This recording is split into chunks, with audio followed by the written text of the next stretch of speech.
Hello, मेरा नाम चेतन है and actually this is my very first time like ऐसा ओपन माइक करना, तो काइंड ऑफ नर्वस।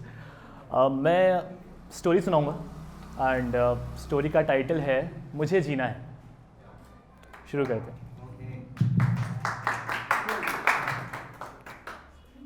कहते हैं मौत आने का वक्त नहीं होता, सच कहते हैं।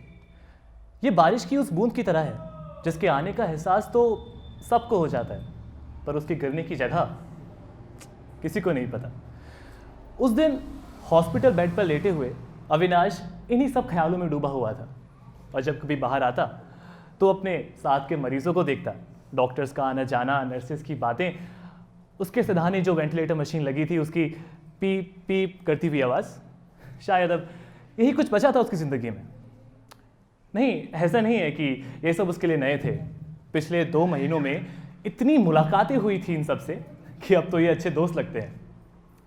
पर ना जाने क्यों आज अविनाश को बारिश की वो बूंद गिरने का एहसास हो रहा था।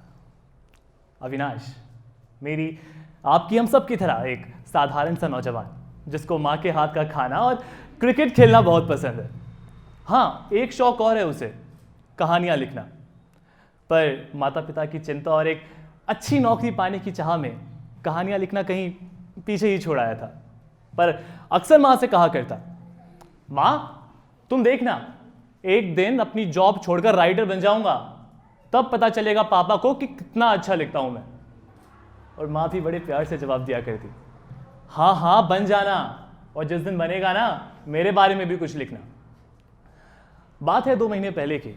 अविनाश जब सुबह उठा तो सर में हल्का सा दर्द था, शायद देर रात काम करने की वजह से। इस बात को नज़रअंदाज करके उसने जैसे ही अपना बिस्तर छोड़ा, उसे कमरे के एक कोने पे अपना टाइपराइटर रखा हुआ दिखा। अक्सर ही अविनाश टाइपराइटर को देखकर बेचैन, परेशान हो जाया करता। हर बार सोचता कि आज कुछ लिखना है, कुछ कहना है, कुछ समझाना है। फिर हर बार खुद को रोक लिया करता। उस दिन भी उसने कुछ देर टाइपराइटर को निहारा और फिर अपने कामों पे लग गया। आज कुछ जल्दी पहुंचना था उसे ऑफिस, इंपॉर्टेंट मीटिंग थी उसकी। तैयार होकर माँ से बोला, माँ मेरा नाश्ता कहाँ है? मैंने कल ही बोला था आपको आज मेरी मीटिंग है, मुझे जल्दी जाना है ऑफिस। हाँ हाँ आ रही हूँ, 10 मिनट लेट हो जाएगा तो तेरा बॉस तुझे खा नहीं जाएगा। आधा सा सैंडविच मुंह में लिए अविनाश बस स्टैंड की ओर दौड़ा। ऑफिस पहुंचने के लिए उसे 2 बसेस बदलनी पड़ती थी।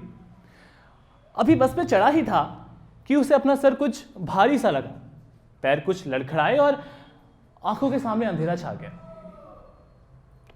आंख खुली तो सामने पिता बैठे थे, मायूस सी शक्ल लिए। सिरहाने माँ थी जो आंसुओं को दबाने की कोशिश कर रही थी। बड़ा बेचैन सा होकर उसने पिता से पूछा, पापा क्या हुआ? माँ क्यों रो रही है? माँ क्यों रो रही हो माँ, क्या होगा? मैं यहाँ हॉस्पिटल में कैसे? इतने में कमरे का दरवाज़ा खुला और डॉक्टर अंदर आए। डॉक्टर अविनाश की बेचैन आंखें देखकर समझ गए थे कि आज अविनाश को सारे जवाब चाहिए। वो सीधा अविनाश के पास गए और बोला, अविनाश आपको ब्रेन ट्यूमर है, आपके पास ज़्यादा वक्त नहीं है, हम सॉरी। ये कहकर उन्होंने अविनाश को उसकी रिपोर्ट थमा दी। अविनाश को ऐसा लगा जैसे किसी ने उसके पैरों तले ज़मीन खींच ली हो। वो बेचैन हो गया, परेशान हो गया। बेचैन होकर पापा से बोला, पापा आप समझाइए ना डॉक्टर को, ये क्या कह रहे हैं? मैं ठीक हूं, मैं कुछ नहीं हुआ मुझे। ये कहते कहते अविनाश की आंखों से आंसू गिरने लगे। उस दिन घर पहुंचने के बाद अविनाश एकदम चुप था, किसी से कुछ नहीं बोला। सीधा कमरे में गया और दरवाज़ा अंदर से बंद कर लिया। रात को माँ ने दरवाज़ा खटखटाया खाना खाने के लिए, लेकिन उसने कुछ जवाब नहीं दिया। माँ ने भी उसे कुछ देर अकेला छोड़ना ही ठीक समझा। रात को रोते रोते उसकी आंख कब लग गई पता ही नहीं चला। जब सुबह उठा तो सर थोड़ा भारी सा था, आंखों के नीचे गहरे काले घेरे थे, शायद रात भर रोने की वजह से। इस पर ध्यान ना देकर वो उठा और आज एक बार फिर उसकी नज़र ठीक उसी कोने पर रखे उसके टाइपराइटर पर पड़ी। यूं तो अक्सर वो उसे देखकर बेचैन हो जाया करता था, पर आज उसको देखकर उसके चेहरे पे एक मुस्कान सी आई, मानो जैसे अपनी मुस्कुराहट से टाइपराइटर को कह रहा हो, माफ़ कर दिया है। तेरे पास पहले आना चाहिए था।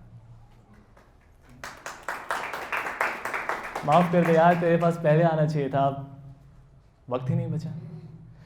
ये सब सोचते सोचते उसके दिमाग में एक ख्याल आया, जिसके आते ही उसके चेहरे की मुस्कुराहट और बड़ी हो गई।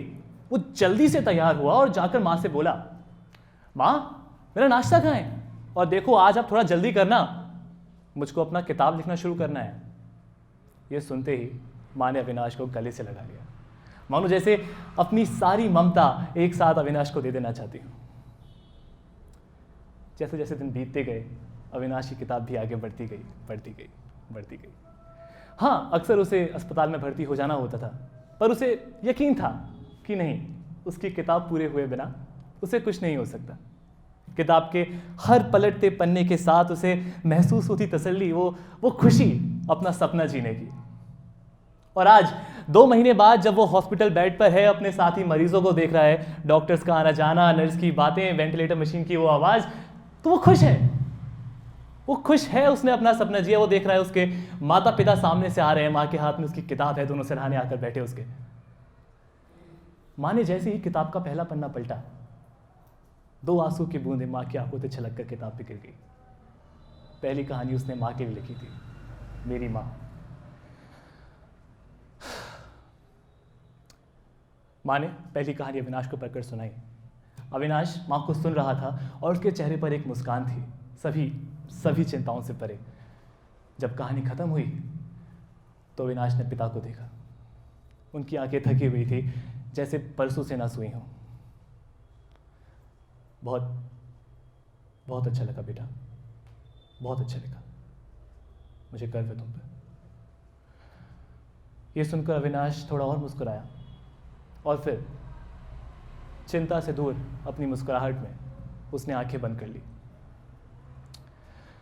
तो सच है कि मौत आने का कोई वक्त नहीं होता, सच है मौत आने का कोई वक्त नहीं होता, पर एक बात और सच है कि जीने का कोई वक्त नहीं होता। तो जाओ जियो। किसी ने बहुत सही बात कही है कि हम सबके पास 2 जिंदगियां होती हैं। हम सबके पास 2 जिंदगियां होती हैं और दूसरी जिंदगी तब शुरू होती है जब हमको यह एहसास होता है कि हमारे पास सिर्फ एक है। तो जाओ अपने अंदर के अविनाश को जगाओ, उससे बोलो, यार चल, क्या कर रहा है, तुझे भी बहुत जीना है, क्यों बैठा है। Thank you.